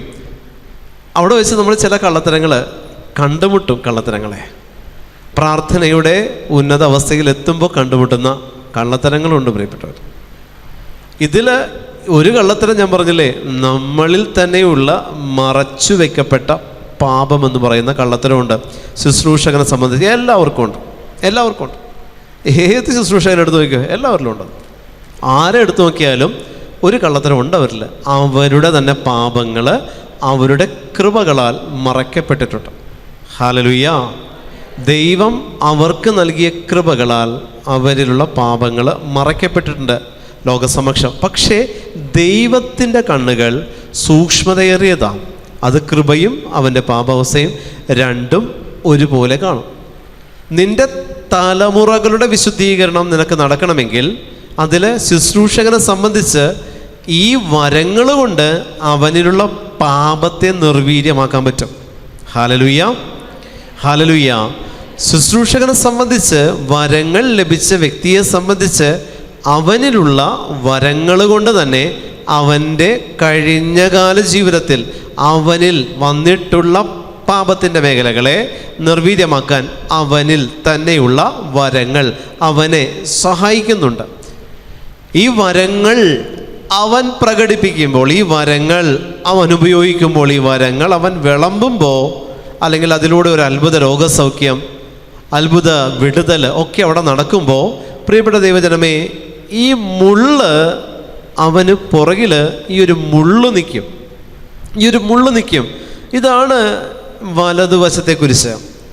വലതുവശത്തെ കുരിശിതാ കാൽവരി മലമുകളിൽ നിങ്ങളെന്ന് പറയുന്ന ശുശ്രൂഷകനാകുന്ന വിശുദ്ധ കുരിശ് നാട്ടപ്പെട്ടിട്ടുണ്ടെങ്കിൽ നിങ്ങളുടെ വലതുവശത്തുള്ള കുരിശെന്ന് പറയുന്നത് നിങ്ങളിൽ തന്നെയുള്ള നിന്ദനത്തിൻ്റെ, നിങ്ങളിൽ തന്നെയുള്ള ഈ ഒരു അവസ്ഥയുണ്ട്, പാപത്തിൻ്റെ കുറവുകളുടെ ഒരു കുരിശ് നിങ്ങളോട് കൂടെ, വിശുദ്ധ കുരിശോട് കൂടെ നിങ്ങളിൽ സ്ഥിതി ചെയ്യുന്നുണ്ട്. മറന്നു പോകരുത്. വിശുദ്ധ കുരിശിനോടുകൂടെ നിങ്ങളിൽ സ്ഥിതി ചെയ്യുന്ന ഈ പാപത്തിൻ്റെ, അല്ലെങ്കിൽ നിങ്ങളിലുള്ള പാപാവസ്ഥയുടെ ഒരു കുരിശ് വിശുദ്ധ കുരിശോട് കൂടെ ഉണ്ട്. നമ്മൾ മറക്കരുതത്. അപ്പോൾ നമ്മൾ എത്ര പ്രാർത്ഥനയിലേക്ക് പ്രവേശിച്ചാലും ഈ ഒരു സംഭവം മാറ്റപ്പെടുകയില്ല. എത്ര പ്രാർത്ഥനയിലേക്ക് വന്നാലും എന്തുകൊണ്ട് അതിനെ മറച്ചു പിടിച്ചാലും നമ്മിലുള്ള ഈ പാപത്തിൻ്റെ മേഖല എന്ന് പറയുന്ന അവസ്ഥ അതങ്ങനെ നിൽക്കും. ഇതിനെ എതിരിട്ട് തോൽപ്പിക്കുന്നിടത്താണ് അഭിഷേകം. ഇതിനെ എതിരിട്ട് അതിൽ നിന്ന് വിടുതൽ പ്രാപിക്കുന്നിടത്താണ് പ്രിയപ്പെട്ടവരെ അഭിഷേകത്തിൻ്റെ തല നിൽക്കുന്നത്. അതുകൊണ്ട് ഈശോയിലേക്ക് നിങ്ങൾ സമർപ്പിക്കുന്നതല്ല, ഈശോയ്ക്ക് നിങ്ങൾ എന്ത് കൊടുക്കുന്നു എന്നുള്ളതല്ല, മറിച്ച് ഈശോ തന്നതിൽ നിങ്ങളുടെ വിഹിതമുണ്ട്. കർത്താവായ ദൈവം അവൻ്റെ ആത്മാവിലൂടെ നിങ്ങൾക്ക് കൃപ തന്നിട്ടുണ്ട്. നിങ്ങളുടെ മാതാപിതാക്കളിൽ നിന്ന്, തലമുറകളിൽ നിന്ന് പാപത്തിൻ്റെ തലവും നമ്മളിലേക്ക് പകർന്നു വന്നിട്ടുണ്ട്. നമ്മുടെ സ്വഭാവത്തിൽ നിന്ന് അത് നമ്മൾ പ്രകടിപ്പിക്കുന്നുണ്ട്. അപ്പോൾ കൃപ തന്ന കർത്താവും ഞാൻ എൻ്റെ തലമുറകളുടെ അവസ്ഥകളും രണ്ടും ഒരുമിച്ച് ശുശ്രൂഷകനെ സംബന്ധിച്ച് അവൻ്റെ ശുശ്രൂഷ ജീവിതത്തിൽ വന്നു നിൽക്കും. പ്രിയമുള്ളവരെ, ഈ വലത്തുവശത്തെ കുരിശാകനം നമ്മളിലുള്ള കുറവുകൾക്ക് കർത്താവ് ഒരുക്കിയിരിക്കുന്ന തലം പറുദീസയാണ്. പറുദീസ എന്ന് പറഞ്ഞാൽ ഒന്നിനും കുറവില്ലാത്തൊരവസ്ഥയാണ്. അപ്പോൾ പറുദീസ അനുഭവത്തിലേക്ക് നമ്മുടെ കുറവുകളെ മാറ്റി സ്ഥാപിക്കാൻ കർത്താവിന് പറ്റും. ഏറ്റു പറഞ്ഞാൽ മതി. വലതുവശത്തെ കുരിശിൻ്റെ പ്രത്യേകത അതാണ്. അവൻ കുരിശിൻ്റെ സഹനത്തിലായിരിക്കുമ്പോഴും അവൻ്റെ കുറവുകളെ വിശുദ്ധ കുരിശാക്കി മാറ്റാൻ നല്ല കള്ളന് കൊടുത്ത കൃപ, അവൻ നല്ല കള്ളനിൽ മറഞ്ഞിരുന്ന കൃപ. അവൻ എത്ര വയസ്സുണ്ട്, എന്ത് പ്രായം നമുക്കറിയത്തില്ല. ആ പ്രായം അത്രയും അദ്ദേഹത്തിൻ്റെ ഫോർമേഷൻ കാലഘട്ടമാണ്. അദ്ദേഹം പ്രസംഗിച്ച സുവിശേഷ പ്രഘോഷണം കേട്ടില്ലേ? ഏറ്റവും നല്ല സുവിശേഷ പ്രഘോഷണം ബൈബിളിൽ കാണാൻ പറ്റുന്നതിൽ ഏറ്റവും നല്ല സുവിശേഷ പ്രഘോഷണവും സുവിശേഷം തന്നെയായ ക്രിസ്തുവിനോട് പ്രഘോഷിച്ച സുവിശേഷം, അതാണ് നല്ല കള്ളൻ്റെ സുവിശേഷം. Hallelujah, hallelujah. മറ്റൊരു സുവിശേഷത്തിനും ഇത്ര വലിയ പിൻബലമില്ല. കുരിശിൽ കിടന്നുകൊണ്ട് പ്രഘോഷിച്ച സുവിശേഷമാണ് നല്ല കള്ളൻ്റെ സുവിശേഷം. വേറെ എത്ര പേര് സുവിശേഷം പ്രസംഗിച്ചെന്ന് പറഞ്ഞാലും നല്ല കള്ളം പ്രസംഗിച്ച സുവിശേഷത്തോളം ഒരു സുവിശേഷവും വരില്ല. കാരണം സുവിശേഷമായ ക്രിസ്തുവിനോടാണ് അവൻ സുവിശേഷം പ്രസംഗിച്ചത്. അവൻ സുവിശേഷം പ്രസംഗിച്ചത് ക്രിസ്തു വന്ന വഴിയാകുന്ന കുരിശിൽ കിടന്നുകൊണ്ടാണ്. പ്രിയമുള്ളവരെ, ഇതുകൊണ്ട് ഞാൻ പറഞ്ഞു വന്നത്, നിങ്ങളിലുള്ള ഈ നല്ല കള്ളൻ ഒരു സുവിശേഷ പ്രഘോഷകനായിട്ട് മാറണം. അതായത് നമ്മളിലുള്ള പാപ അവസ്ഥകൾ കൃപകളായിട്ട് കൺവേർട്ട് ചെയ്യപ്പെടണം. കൃപകളായിട്ട് നമ്മിലുള്ള പാപ അവസ്ഥകൾ കൺവേർട്ട് ചെയ്യപ്പെട്ടിട്ടില്ലെങ്കിൽ നമ്മിൽ അതങ്ങനെ തന്നെ നിലനിൽക്കും. വിശുദ്ധ പൗലോസ് പറഞ്ഞതുപോലെ ദൈവം എനിക്ക് തന്നിരിക്കുന്ന കൃപകളുടെ ആധിക്യത്തിൽ ഞാൻ അഹങ്കരിക്കാതിരിക്കേണ്ടതിന് അവനൊരു മുള്ള് തന്നിട്ടുണ്ട്. ഒരു മുള്ള് തന്നിട്ടുണ്ട്, ഒരു മുള്ള്. ഈ മുള്ള് നമ്മളിലുള്ള ഈ മുള്ളിൽ നിന്നുകൊണ്ട് കർത്താവിനെ മഹത്വപ്പെടുത്തണമെന്നുള്ളത് കർത്താവിൻ്റെ ഹിതമാണ്. ഹല്ലേലൂയ. ദൈവം നമുക്ക് തന്നിരിക്കുന്ന ഈ മുള്ളിൽ നിന്നുകൊണ്ട് ദൈവത്തെ മഹത്വപ്പെടുത്തണം എന്നുള്ളത് ദൈവത്തിൻ്റെ ഹിതമാണെങ്കിൽ, പ്രിയമുള്ളവരെ, ദൈവത്തിൻ്റെ ഹിതം അനുവർത്തിക്കുക എന്നുള്ളതാണ് ശുശ്രൂഷകൻ എന്നുള്ള നിലയ്ക്ക് നിങ്ങളുടെ ആവശ്യം. അപ്പോൾ നിങ്ങളിൽ ദൈവത്തിൻ്റെ പരിശുദ്ധാത്മാവ് തന്നിരിക്കുന്ന വരങ്ങൾ ഏതാണെന്നുള്ളത് നിങ്ങളൊന്ന് എടുത്തു നോക്കുക. നിങ്ങളുടെ സഹനം നോക്കിയാൽ നിങ്ങളുടെ വരം ഏതെന്നുള്ളത് ക്ലിയറായിട്ട് നിങ്ങൾക്ക് മനസ്സിലാക്കാൻ പറ്റും. ഏത് സഹനത്തിലൂടെ നിങ്ങൾ പോകുന്നുവോ അതിന് ഈക്വലായിട്ടുള്ളൊരു കൃപയും അതോടൊപ്പം നിങ്ങളിൽ നൽകിയിട്ടുണ്ട്. ഒരു പുതിയ സഹനം നിങ്ങൾക്ക് നിങ്ങളുടെ വ്യക്തി ജീവിതത്തിൽ വന്നിട്ടുണ്ടെങ്കിൽ ആ സഹനം ആരംഭിച്ച അന്ന് തന്നെ ഒരു പുതിയ കൃപയും നിങ്ങൾക്ക് ക്രെഡിറ്റ് ആയിട്ടുണ്ട്. ഹല്ലേലൂയ, ഹല്ലേലൂയ, ഹല്ലേലൂയ. ഒരു പുതിയ സഹനം ദൈവമായ കർത്താവ് നിങ്ങൾക്ക് തന്നിട്ടുണ്ടെങ്കിൽ ആ സഹനം തന്ന ആ സഹനത്തിൻ്റെ ബർത്ത് ഡേയിൽ തന്നെ ഒരു കൃപയുടെ ജനന ദിവസം കൂടെയാണത്. എനിക്ക് സഹനം ആരംഭിച്ചത് ഇന്നു മുതലാണ്. അപ്പോൾ ഇന്നു മുതൽ തന്നെ എനിക്ക് എൻ്റെ കൃപയുടെ ഒരു ജന്മദിനമുണ്ട്, സഹനത്തിനൊരു ജന്മദിനമുണ്ട്. എവിടെയാ സഹനം ജനിക്കുന്നത്? നമ്മിൽ ജനിക്കുകയാണ്. നമ്മുടെ ആത്മശരീരങ്ങളിൽ സഹനത്തിൻ്റെ ജന്മദിനം കർത്താവ് ആഘോഷിക്കുന്നൊരു ജന്മദിനമുണ്ട്. ഹല്ലേലൂയ, ഹല്ലേലൂയ, ഹല്ലേലൂയ. ഒരമ്മ എനിക്കൊരു ട്രീറ്റ് തന്നത് ഞാൻ ഓർക്കുക. ഒരമ്മ വിളിച്ചിട്ട് പറഞ്ഞു, ബ്രദർ ഒന്ന് വരണം, ഇന്നൊരു സദ്യ ഉണ്ടെന്ന് പറഞ്ഞു. സദ്യയല്ല, എൻ്റെ വീട്ടിലൊരു ചെറിയൊരു പാർട്ടി, ഒരു ഫംഗ്ഷൻ അറേഞ്ച് ചെയ്തിട്ടുണ്ട്, വരണമെന്ന് പറഞ്ഞു. ഞാൻ ചെന്ന് പാർട്ടിക്ക് വേണ്ടി ചെന്നപ്പോൾ അവിടെ അധികം പേരൊന്നുമില്ല, 4-5 പേര്. എല്ലാവരുടെ കയ്യിലും പരിശുദ്ധ ജപമാലയുണ്ട്. പരിശുദ്ധ ജപമാല. ഞാൻ ചെല്ലുമ്പോൾ ഒരു 2 കിലോഗ്രാമോളം വെയിറ്റുള്ളൊരു കേക്ക് പ്രാർത്ഥിച്ച് വെച്ചിട്ട് അതിൽ ഈശോയുടെ തിരുമുഖം വെച്ചിട്ടൊരു കേക്ക് വെച്ചിരിക്കുക. അപ്പോൾ ഈ കേക്ക് കട്ട് ചെയ്യുന്നതിന് മുമ്പ് ഞാൻ ചോദിച്ചു, എന്തിനു വേണ്ടിയിട്ടാണ് വിളിച്ചത്, എന്തിൻ്റെ ആഘോഷമാണ്? അപ്പോഴാണ് ഈ അമ്മ പറഞ്ഞത്, എൻ്റെ സഹനത്തിൻ്റെ 3ാമത്തെ ജന്മദിനമാണെന്ന്. ഹല്ലേലൂയ. അപ്പോൾ ഞാൻ ചോദിച്ചു, എന്താ സഹനം? ക്യാൻസർ വന്നിട്ട് മാറാതെ 3 വർഷമായിട്ട് ഈ ക്യാൻസർ എൻ്റെ ശരീരത്തിൽ ജീവിക്കുന്നതിൻ്റെ ഈ സഹനം ദൈവം എനിക്ക് തന്നതിൻ്റെ 3ാം വാർഷികം ആഘോഷിക്കുക, കേക്ക് കട്ട് ചെയ്ത്. ഹല്ലേലൂയ. ഇങ്ങനെയുണ്ട് പ്രിയപ്പെട്ടവർ, ഇത്തരത്തിൽ സ്പിരിച്വലി തലതിരിഞ്ഞവരുണ്ട്.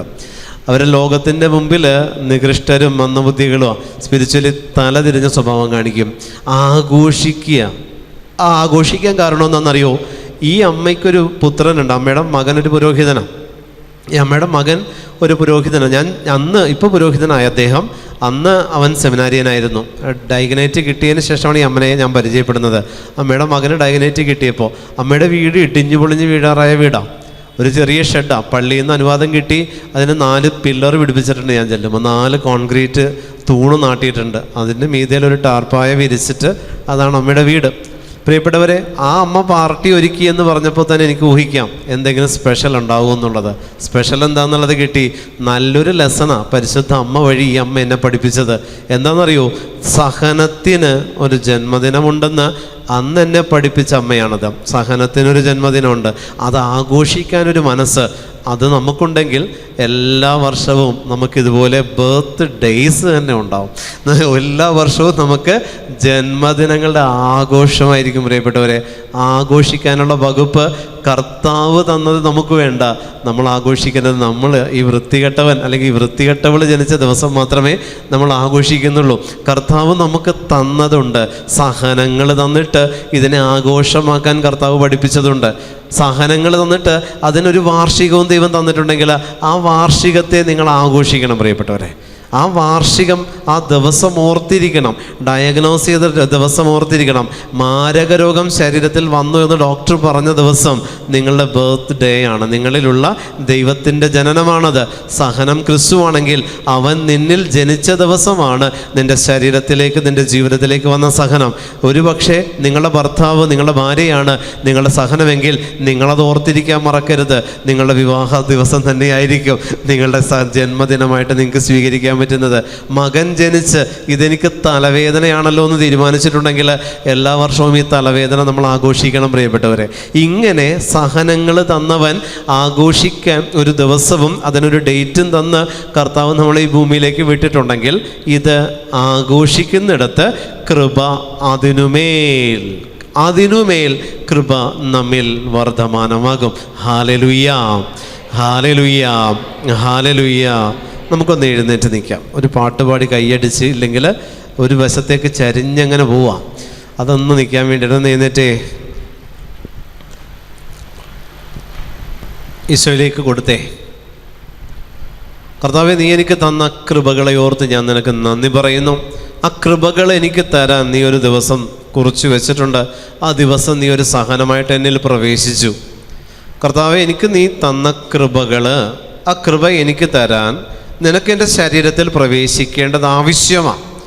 അപ്പോൾ നീ എൻ്റെ ശരീരത്തിലേക്ക് പ്രവേശിച്ചതൊരു സഹനമായിട്ടാണ്.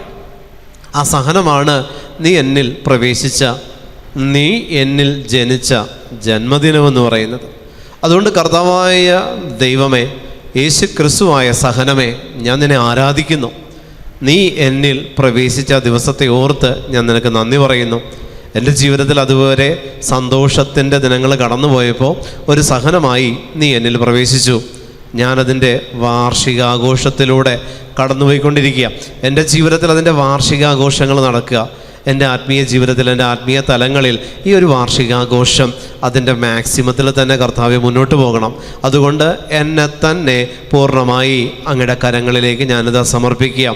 എന്നെ തന്നെ പൂർണ്ണമായി ഞാൻ അങ്ങേക്ക് വിട്ടുതരിക. എന്നെ ഒരുക്കണം, എന്നെ വിശുദ്ധീകരിക്കണം, എന്നെ ശക്തിപ്പെടുത്തണം, എന്നെ അഭിഷേകം ചെയ്യണം. കർത്താവേ, ഈ വാർഷികം, ഈ ജന്മദിനം എത്ര വർഷം ഞാൻ ആഘോഷിച്ചാലാണ് അത് കൃപയായിട്ട് മാറ്റപ്പെടുക? എന്നെ പഠിപ്പിക്കണമേ. നീ എനിക്ക് തന്ന ആ സഹനത്തിൻ്റെ എത്ര ജന്മദിനങ്ങൾ ഞാൻ ആഘോഷിച്ചാലാണ് എനിക്കത് കൃപ എന്ന പേരിൽ അറിയപ്പെടും. കർത്താവെ, അതുകൊണ്ട് ആ സഹനങ്ങളെ പൂർണ്ണമായി നിൻ്റെ കരങ്ങളിലേക്ക് ഞാനിത് സമർപ്പിക്കുന്നു. നിൻ്റെ കരങ്ങളിലേക്ക് ഞാനിത് സമർപ്പിക്കുന്നു. നിൻ്റെ കരങ്ങളിലേക്ക് പൂർണ്ണമായിട്ട് എൻ്റെ ജീവിതത്തിൻ്റെ എല്ലാ സഹനങ്ങളെ ഞാനിത് സമർപ്പിക്കുന്നു. അവിടെ നിന്ന് ഏറ്റെടുക്കണമേ, അവിടെ നിന്ന് വിശുദ്ധീകരിക്കണമേ, അവിടെ നിന്ന് ശക്തിപ്പെടുത്തണമേ, അഭിഷേകം ചെയ്യണമേ എന്ന് പ്രാർത്ഥിച്ചുകൊണ്ട് ഇരു കരങ്ങൾ ഉയർത്തിയെന്ന് സ്തുതിച്ചേ ദൈവമക്കൾ.